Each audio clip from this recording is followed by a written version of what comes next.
So half the year is over, and if you're being honest, you're not exactly where you wanted to be. The money are tight, your body is not in the best shape, and you feel like you're behind on your goals. Don't worry, it's not too late to do the best you can and turn around the year. I found this through my years of coaching and working with people from all four corners of the globe that there are 10 mid-year traps that destroy your progress, burn you out, and break you before you get into the third quarter. That's why I want to prepare you today and share some insight with you on how you can turn the year around even if you are at the midpoint. So June, July is usually a time where people feel what I like to call the mid-year crisis. The mid-year crisis has to do with the feeling that, oh my goodness, this year is almost over and I am not even near where I thought I will be with my progress, with my family, with my goals, with my finances. When half year is gone, you have to remember that it's important to measure your progress and to measure where you are if you want to manage where you're going. So, what I like to do whenever I have a client or a friend, or even when I feel like I am not where I want to be, is I want to come back to giving myself an hour or 90 minutes, sometimes even half a day of reflection and half a day of visualization of what are some of the three major goals that I want to achieve by the end of July. Actually, I was doing this today. I was sitting at my desk at my house and I was just looking at the year. And one side of me was so happy that I have accomplished more than I imagined. But another part of me was kind of sad that I'm moving too slow in some areas of my life. So I took three major areas, three major goals, and I decided to viciously attack them before the end of the month of July. Number two, what people experience when they are halfway through the year is the fear that they're wasting their time or they're wasting their life. You know, many times you feel like so much is going on around the world, so much is going on with wars, rumors of wars, all of the challenges that the world is going through. And also, you can feel like life is passing you by. You can feel like the speed that you're moving at is not the speed of the high performers. And in this culture of comparison that we live in, it's so easy to think that, you know, I'm too slow, it's not going to work for me, it's not happening. So, what I need you to do is I want you to look at your 10-year plan. I want you to look at your legacy statement, if you can call it that, and think about, am I moving on track, not based on my friends, not based on even the way I feel, but based on the strategy, based on the legacy that I want to accomplish. It's not just about having a plan or a purpose. It's about understanding that your month of July has to align with your 10-year plan, with your long-term plan. Next, one of the challenges that all of my clients and people that I work with experience is the challenge of burnout and fatigue.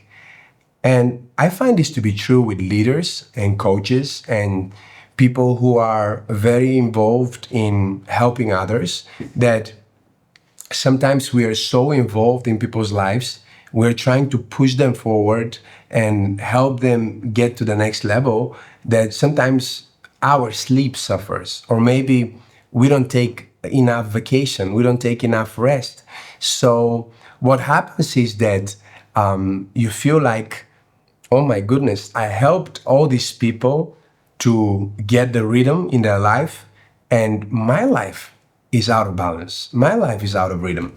So if you feel like you are burning out or you're tired or your motivation has just crashed, my challenge for you and the action that I need you to take today is I need you to take one day off. You have to identify every day that you're going to take away from every week for the whole summer. And obviously, some of us have planned vacations and trips, but I don't want you to wait till you're exhausted to take that trip. I don't want you to wait to that trip for you to take a small break. So we believe what the Bible teaches, namely that there is rest in God. And Jesus spoke in Matthew 11:28 and said, "Come to me, all of you who are heavy laden, all of you who are carrying the burdens of the world, and I will give you peace. I will give you my peace. I will give you rest." So what I need you to do this month is I need you to identify one day a week, which is going to be your rest day, when you're going to slow down, pray, spend time with family, spend time with God, spend time journaling, spend time asking yourself, am I present in my life, or am I just running through the motions? And if you become present, I promise you, you'll feel purpose come back to you, passion come back to you, and power come back to you. Number 4 is an experience of spiritual dullness and doubt. So what happens is you have all these big projects and all these big dreams that you identified in the beginning of the year. And now, when you are drawing near the fall, when you have some of these conferences, or you have some of these events, or you have some of these big things that you need to do, doubts are starting to creep in. Is this going to work? Are you really that powerful? Maybe you kind of believed in yourself a little too much. So summer is a season of distractions, and people pull away from their spiritual discipline. And I find that many times what actually happens underneath the surface is that because we didn't have enough time to pray, because we didn't have time to fast, because we didn't have time to seek the Lord like we did in the beginning of the year, in the middle of the year, we begin to feel the doubts and the tension of even the dullness of our prayer life. You could feel like you're praying and your prayers are just hitting the ceiling and hitting you on the head. So what I need you to do is I need you to rebuild your spiritual momentum. You have to take minutes, and take at least 10 minutes a day when you worship, read the scriptures, and I want you to do it for at least 7 days straight. But for that challenge to be easy for you, what I need you to do is I need you to take really the minimum, which I think is like 10 minutes. Everybody can afford 10 minutes. Even the most busy entrepreneur, the sickest person, the person who is going through hell, all of us can afford 10 minutes a day. And these 10 minutes can be reading the Bible, or maybe meditating, or maybe, taking a prayer walk, or even journaling or worshiping. But I need you to do it in a sense of God's presence, and in a sense of you're seeking for Him, you're seeking for His presence. And you will be shocked. I've done this with literally hundreds of people, and I've done it with myself. And I want to tell you that it actually works. Psalms 41:11 says that David was speaking to his soul, and he was saying, "Why are you cast down, my soul? Why are you're depressed again?" Then he said, "Hope in God.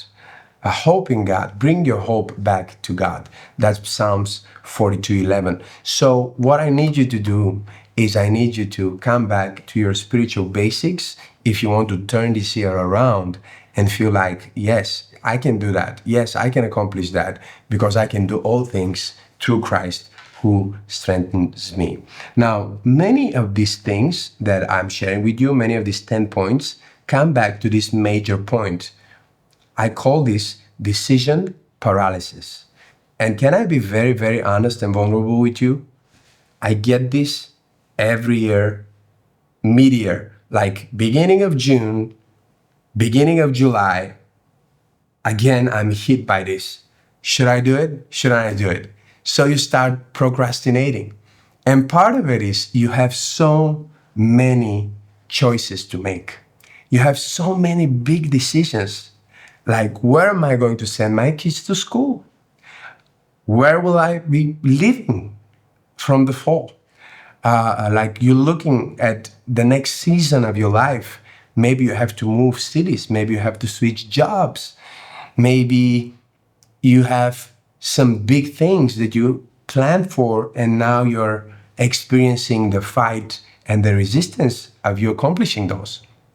So research shows that decision fatigue can cripple your ability to make good choices by 40%. So if you are overwhelmed with choices, that can cripple the quality of choices. And honestly, again, I found this truth to be true in my life that when I have too many things to decide on, I begin to make mistakes. So that's why I want to challenge you to use a metric for your decisions. What do I mean by that? You need to find a way to make your choices automatic. So I have my process of decision making, which involves a lot of delegating choices. So choices that I feel uncomfortable to make, or maybe I'm not the only person who can make these choices. I just delegate them. So, for example, I don't make the choice of where we're going to go for vacation next month.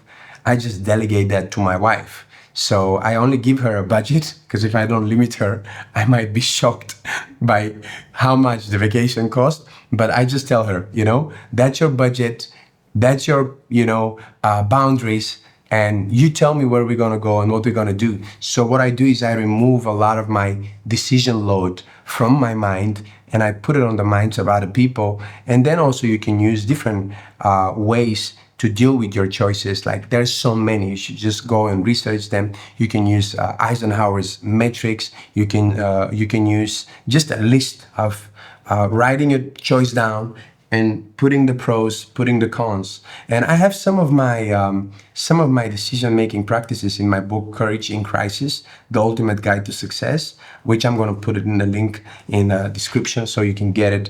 And there are so many coaching exercises that I mentioned in this video, but some that I didn't even mention that you can use. So then we move to the next thing, which is very, very big, and that's the financial pressures.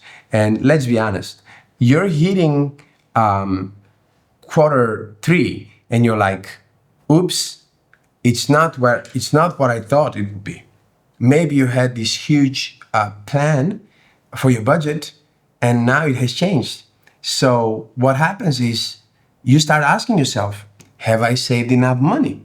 And then you start having this feeling that, thank you, Jesus, that I don't have this feeling right now, but I've had it before.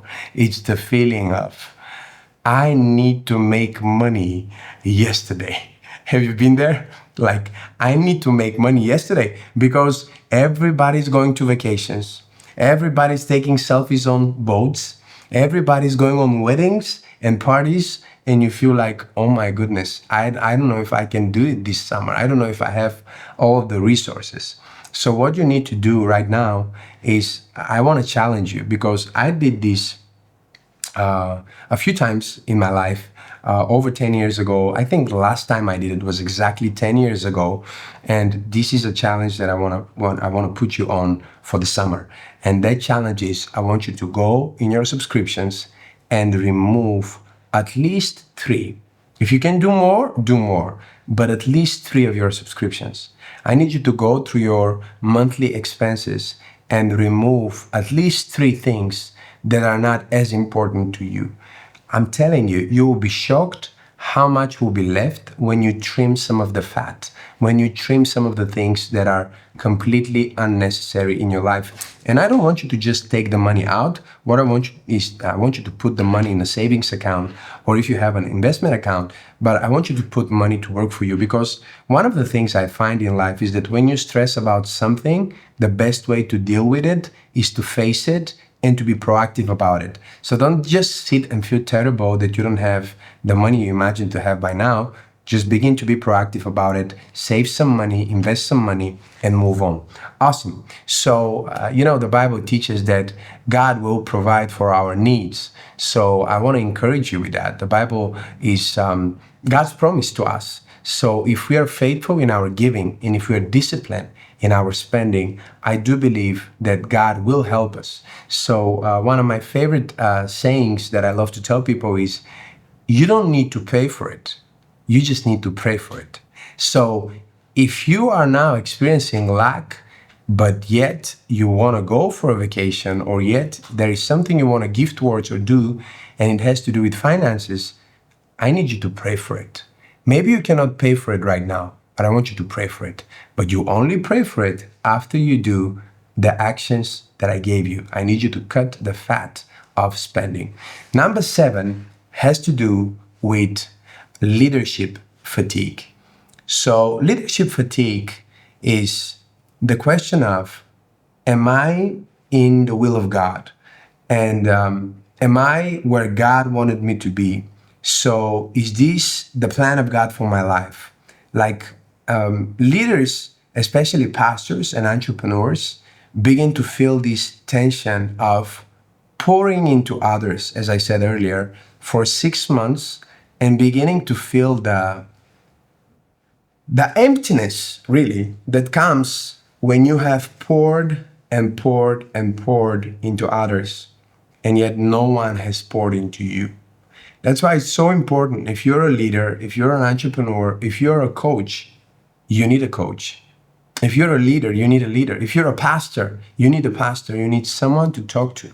You need a community. You need someone that you can connect to, and a place where you could also learn and grow.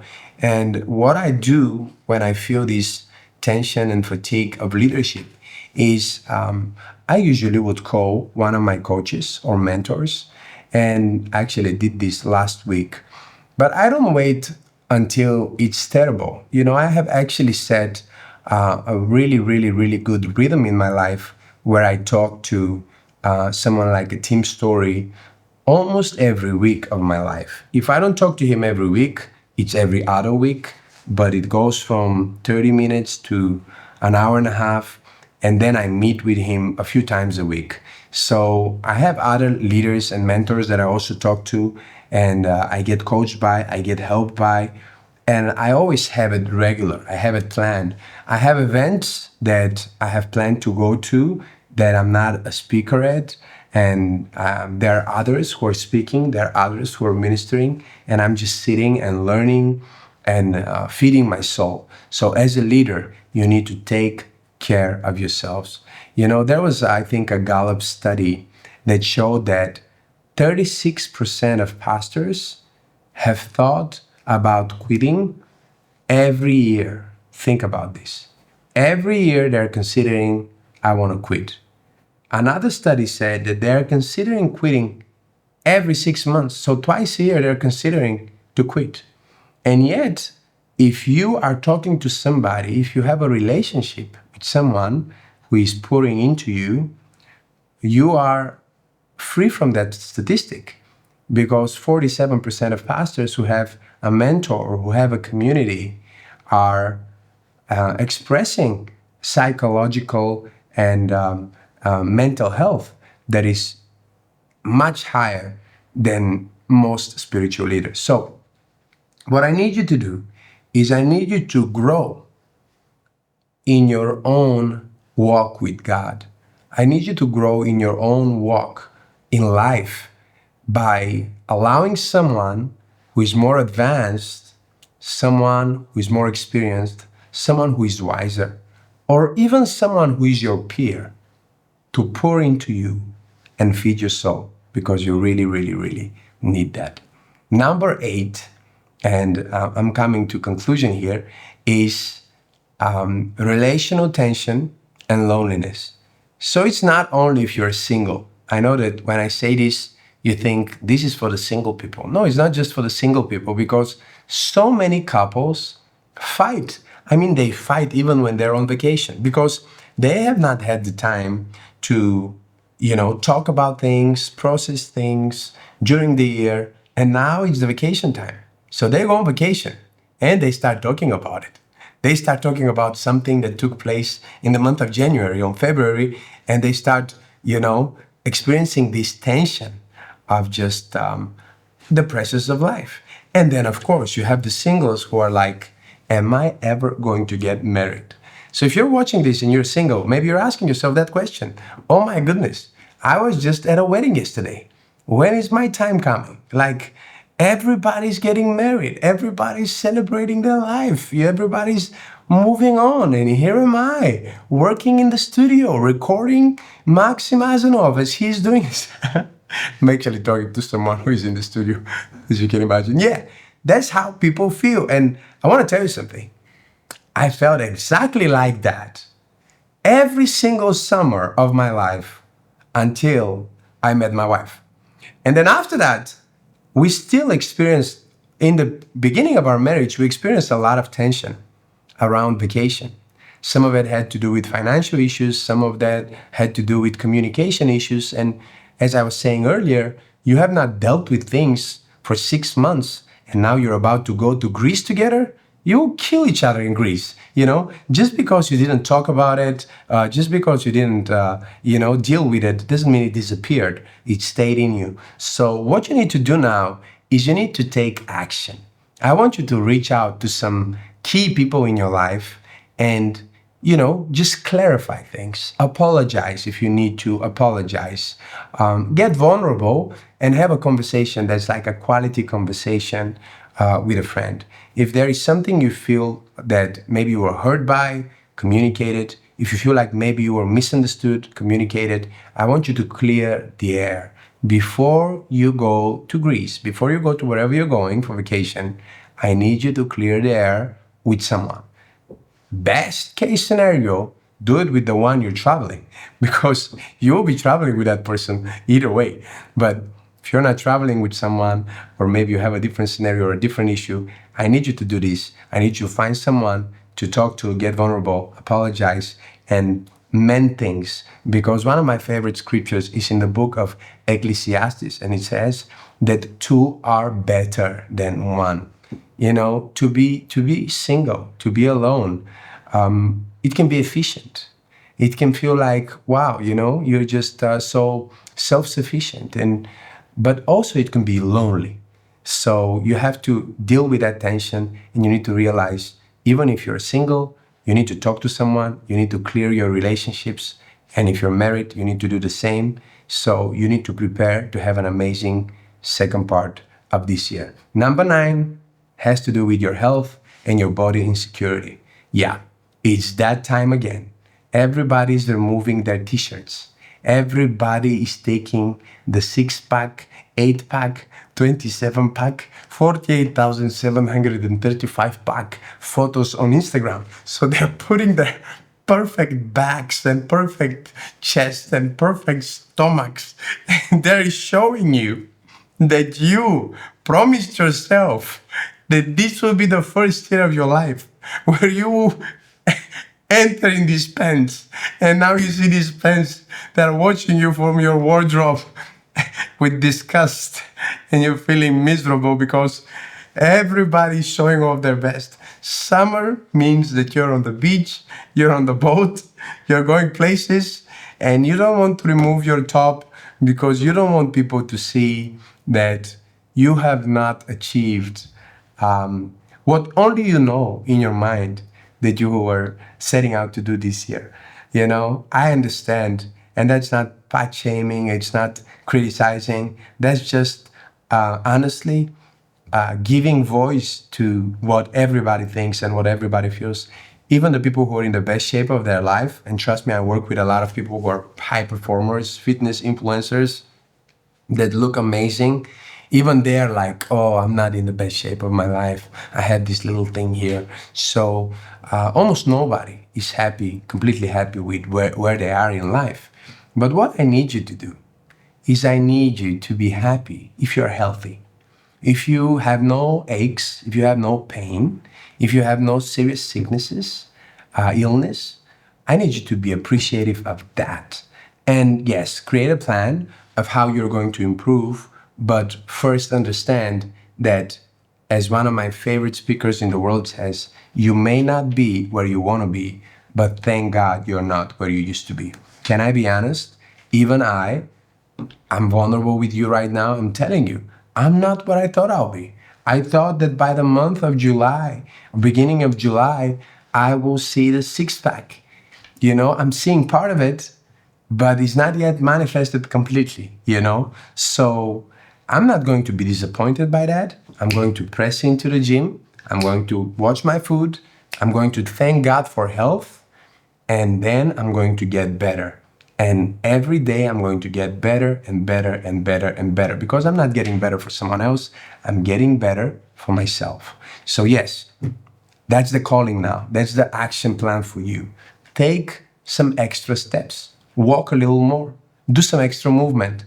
Do something that challenges your body and helps you burn a little extra fat so that you don't feel fat for the summer. And number 10, that's my final, and that's, I think, the biggest problem of why are people feeling so miserable in June, July, and August. Why is performance falling? Why is depression rising? Number 10 is comparison and social pressure. Really, if you didn't have an Instagram and you didn't know everybody, is going somewhere and everybody's doing something, you wouldn't feel as bad for what you're doing. Can I tell you something? Someone was watching your stories from yesterday and was envying your life. Listen, when you think, oh my goodness, that person is on a yacht, there is another person seeing your story and saying, oh my goodness, that person is on the beach. And there is another person seeing that person's story saying, oh my goodness, that person is at the gym. So that terrible spirit of comparison is really making people miserable. So summer is the peak of social media envy, when everybody is sharing everything perfect about their lives. Nobody's sharing loss, nobody's sharing pain, nobody's sharing what they're going through. That's more of a winter vibe. Summer is like the big show off. You bought the new car, they bought the new car, they bought the new house. So your question probably is, why is everybody winning but me? Like, why am I such a loser? Like, why are things not moving for me? And actually, I want to tell you, things are moving for you, but it's very hard for you to feel like your life is moving when all you're doing is that you're stopping and watching everybody else's life move. So what I need you to do is I need you to take a break from social media. Yes, you heard me right. I need you to take at least 72 hours off Instagram, YouTube, any social media. Oh my God, I listen to podcasts on YouTube. I don't care. Stop everything. Just stop all the intake. Just stop watching other people and look at your life. Look at your life. Look at where you are. Look at your health. And I want you to identify 3 things that you're grateful for in this season of your life. The task and the fight to get more has killed and destroyed so many people. But gratitude will really turn things around for you. So I need you to stop and identify at least 3 things that you are grateful for. And I need you to probably journal about it and sit down and just think about, wow. So let me help you with this, because I'm a coach. People ask me how I do it. That's how you do it. I want you to identify one thing in your life currently that 10 years ago you did not even imagine possible, yet you have it. I promise you, even if you're in a difficult season of your life, there is at least one thing that 10 years ago you didn't even imagine that it's possible for you to get it, to be it. You didn't even imagine that you could know this person or be in that room or do what you're doing right now. So I need you to identify that one thing. Then number 2, I need you to slow down in the morning and think about what is one amazing thing that happened in your life the last 3 months. The last 3 months. Maybe look at your calendar, because sometimes we forget the nice things. And that's just a cognitive bias that humans have. So I do that all the time. I can sit and feel miserable and feel like my life is not going anywhere. And if I say this to people who are around me, they'll be like, oh my goodness. Like, what are you even talking about? People want to have your life. I'm like, no, my life is not going anywhere, because we're comparing ourselves with pictures that are unrealistic. We take the best in every area and compare ourselves to the best. But the best are extremely good in one particular area. So you want to have a mind of a Elon Musk, a body of Arnold Schwarzenegger when he was at his height. You want to also have an amazing family like Maksim Asenov, and maybe you also want to be as spiritual as the Dalai Lama, or I don't know.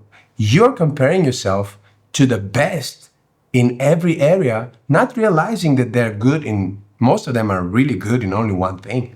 So if you want to have a more balanced and a more full and a more happy life, stop thinking about what you expect and start thinking about what you have. Gratitude is the fast track to appreciation and to happiness. If you want to feel happy right now, identify 3 things that you're grateful for, and you'll feel so much happier. So these are the 10 mid-year traps that destroy your progress, that you can turn around into some of the best reflections and best actions that you can take to have an amazing year. Like, share, and subscribe. And I'm looking forward to see you in the next one.